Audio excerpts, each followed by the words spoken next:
Hello, welcome to A Lift to Work. This is Tina. And I am Kate. Hello, everyone. Hello. Hello, hello.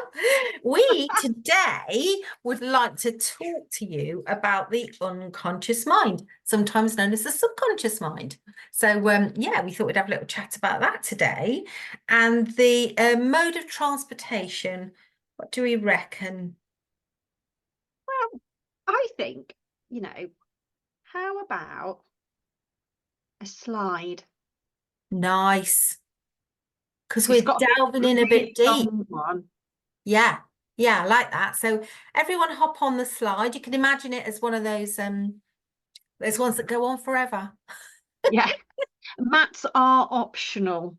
They are. We like a mat. Are they I good? always find those sacks, they never quite, they're built for children, not for adults. Have you noticed that? Yeah, you Like only it get them comes up to halfway your up your leg. thighs, I eh? know, I know. So this the subconscious mind then, why do we kind of want to talk about it? Why are we talking about it? So we are talking about the subconscious mind because that is where really all of our information is stored effectively. You will know from listening to our other podcasts that we talk about our mind, our mindset change, and unconscious mind all the time. Now, I kind of liken it to a big, massive storage box where you put all your stuff. Hmm. And it's all your stuff that you know you're going to need, and it's there, Yeah, so that when you need it, you can go and get it. Bit like our garage. They never yeah, throw anything away. It's in there. So you just lift the lid and out it comes when you need that information. Obviously, this is metaphorically, you're not lifting any lids. It's just there. yeah. And people talk about it in all these kind of ways, don't they? They talk about the conscious mind, which is the bit your thinking mind, the bit of your mind that's having this conversation at the moment or listening in and concentrating. So the Mm, conscious mind is supposed to be where all the attention is happening. You're attending to the task. yeah. And people liken it to an iceberg as well. You've got the conscious mind's above the surface, and the unconscious mind is the big, big bit of the iceberg that's below the surface. And I've also heard people say it's like because there's a bit of a debate about the unconscious mind, and not a lot of scientific research has been done about its potential. And part of that is because there's a big debate in science about it. But modern science accepts that there is something going on beyond the conscious mind. And we don't yet know all the answers to what the unconscious mind can do. And accepting that it's there is the first starting place to help yourself, you know, Mm, to be more resourceful. yeah. And an easy way to think about it is you're driving a car and you get to your destination. And then you think, oh, well, I'm here because you automatically did it, almost like a muscle memory. So that's just one aspect Yeah. is that learned behavior, as in you just do it and your unconscious mind just cracks on. Yeah. And it's interesting because that is is applicable when you think about an activity like driving. And I think also though, automatic thinking. So you find yourself potentially, I was with somebody recently who just kept saying that they weren't going to succeed and kept saying these phrases like oh, I'm not going, that's not going to work, or oh, I'm always, I'm just a bit of a loser really or I'm clumsy, or I know I'm a disappointment. So all these labels, where's all that popping out from? And so when you Mm, said to the person, oh, I just want to observe that you're using this language about yourself, they were like, yes, do I? yeah, Question. Not really yeah. noticing. So who's kind of installed that? So uh, what installs being able to drive without thinking about it is lots of driving, and it installs it, it puts it in the unconscious mind because it doesn't need to think about it anymore. Mm, But what installs I'm a disappointment It must be things that you've heard maybe from a parent, lots of teachers, significant others in your life. So stuff gets installed in there. Oh, I'm sorry. Can you hear the cat? No. Sorry, she's very loud, my end. Sorry, everybody, for that little brief interlude. No, that's okay. So you'll be thinking about the cat now when you're thinking about the unconscious mind, because Kate has created a picture of a cat in your head by mentioning the word cat. So we install things and we retrieve things from there, and it's really interesting. And what's coming to light nowadays is the thought that we can work with the unconscious mind. We can kind of befriend each other and Mm. access each other and sort of say, look, hi, unconscious mind, just like to do a bit of work with you. And if anyone's seen that film Inside Out, have you seen that Yeah, film? I love that film. It is Yeah. so good. It's a children's animated film and it's absolutely brilliant. It's if you haven't seen it, treat yourself, even as an adult, because it's just a great little example of what the unconscious mind might be like. Yeah, it's got all sorts of emotions in it that are characters like sadness and joy, and there's Mm. fear and a few others. Anger, disgust. Anger, disgust. Yeah.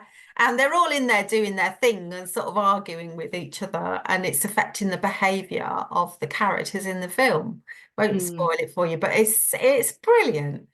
Um, yeah, so a lot of our laid down stuff and behaviour might be informed by some of the emotions in our unconscious mind, how they're working really. Yeah. And one of the other great things about our unconscious mind is that it's not set in stone. So, yes, we have got all of this stuff in our box that's there, but we can change it. So, Yeah, if it's an unhelpful thought, we can change it. You yeah, know, if we want to think differently, we can, just with a little bit of tweaking, can make all of the difference. And that's why we talk about mindset change so much. So when and mindset change, when we're talking about the unconscious, the whole point is that we don't think about it. It's just, it's as easy as breathing. You don't think about breathing. And the same goes. So, we can say things to you, and a few days later, you go, oh, that's what they were talking about. And that is activating on your subconscious, your unconscious mind.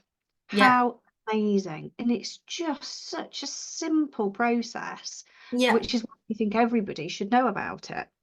And sometimes it's that kind of almost like the idea that we might say to ourselves, I'm going to sleep on it. I don't know what to do. I'm going to sleep on it. And then maybe you wake up and you think, oh, I know what to do. And I Mm, had a version of that once at work, where somebody was saying that they had a real dilemma. It was before I was an NLP practitioner, and I was just trying something with her that I'd read, which was the idea that she was going to ask her wise counsel the answer to this question, this dilemma that she had. She didn't know what to do. So I said, just imagine in your mind that you've got a wise council, 4 or 5 people, and where are you going to put them? She said, oh, down the bottom of the garden, I've got a nice little kind of gazebo-y thing. I said, oh, great. So she said, right, so they're going to be in there. I said, oh, nice, and drinking tea and whatever. She had them doing all sorts. I said, so who's in there? You can have who you like. She said, who you like? I said, well, tell me somebody who really, really makes you laugh. She said, oh, that'd be my best friend. She said, I'm going to put her in there. She's hilarious. She wouldn't let me get away with anything, but she's straight talking, but really funny. I said, great. So she's in there. I said, anyone you think was really wise? She said, oh, the Dalai Lama. mm, Okay, well, I'll have the Dalai Lama in there. I said, and anyone who just would tell it you straight, other than your friend who makes you laugh. She said, oh, that would be my old boss, because, he would tell it you straight. I said, so he's going to be in there. I said, and just somebody who's always warm and kind towards you, always got your back in your view, or used to, or she said, oh, that'd be my gran. So anyway, there they were, her gran, the Dalai Lama, our ex-boss and her best friend in the gazebo. I said, well, just pop down and see them in your mind, close your eyes, imagine yourself walking down there, just have a chat with them, tell them what's going on for you at the moment and you wouldn't mind their advice, and just tell them you'll be back tomorrow for an answer. So she did this. And I saw her a few days later and I said, how do you get on? She went, it was so funny. She said, I woke up the following day and I thought, oh yeah, I know what to do. They've told me. Oh, I see. That's amazing, isn't it? Now you could argue that well, I'd give that a go. Any of you, I would really suggest our listeners have a go at that. But the answer's in there somewhere, isn't it? I mean, Mm, I agree with you, the big box kind of theory, or the idea that we accept the world is a massive place and we haven't been to most of these places, but we accept that they're there. yeah. And we might know something about them. Somebody might have told us what India's like. We might never have been to India, and we might have a picture in our head, but we accept that it's there. And it's a bit like that, accepting that you might know the answer, that deep down you're really resourceful, that you've got like all the answers you need to know are really within you, Yeah. is a really powerful way to be thinking. And the trouble is, if we get our conscious mind as the only bit of us that's involved, it starts filtering everything and doing Yeah. pros and cons lists. Not that these aren't helpful, but Yeah. Well, if you think about it, our conscious mind, you can only hold so much. If you think about it like hands outstretched in front of you, like a bowl, and you've got all of this information coming in. Your brain can only take like so much.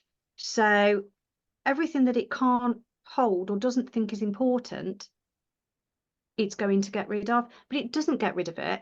It just puts it in that other place.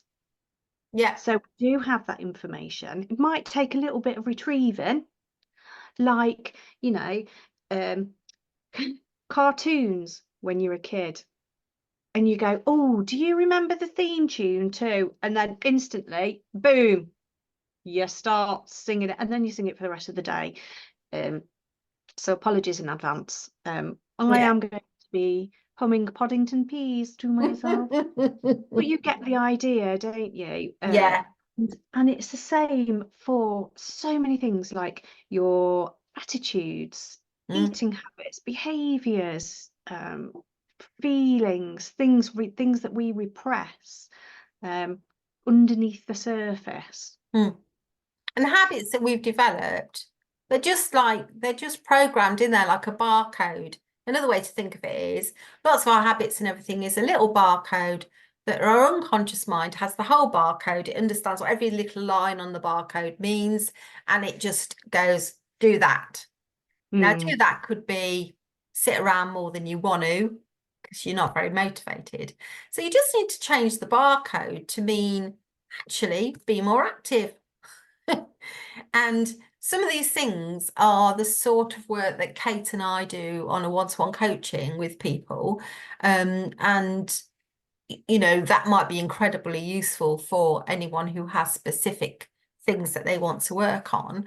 But yeah, just start by embracing your unconscious mind and thanking it for trying to help and support you and keep you safe, because that's always what it's up to. It's not malicious in any way, but sometimes it's not as helpful as it could be because it has limitations.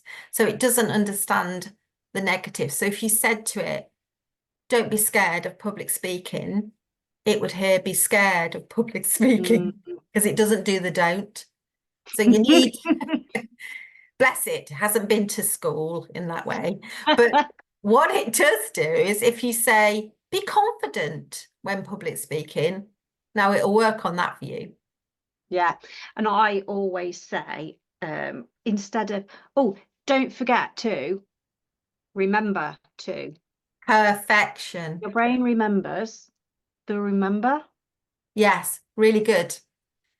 So I think what Kate and I wanted to do really was just to introduce you to the concept. You can do lots of reading about it, but because we mention it on and off, and sometimes people call it unconscious and some people call it subconscious, but you know, you'll hear us mentioning it, and this is what we're talking about. Yeah.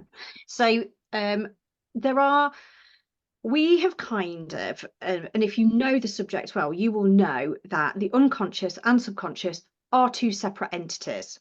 But for the purposes of this podcast, we have put them together into their own little not conscious. Yes, conscious, not conscious, but Conscious and not conscious. yeah. But if you want to know more, the internet can provide. Yes, or drop us a question. You know, we love your questions, so drop us a question in the after listening to the podcast. We'd love to hear from you. Take care, everybody. Till next time. See you later. Bye. Bye. Thank you for listening. This has been A Lift to Work with Kate and Tina. Please subscribe, like, and share. Comments and questions are most welcome. And please remember, this is a light-hearted coaching podcast designed to stimulate your thinking. It's not designed to treat any mental health issues. So if you need additional professional help, please do see a qualified practitioner. Take care, and we'll see you next time.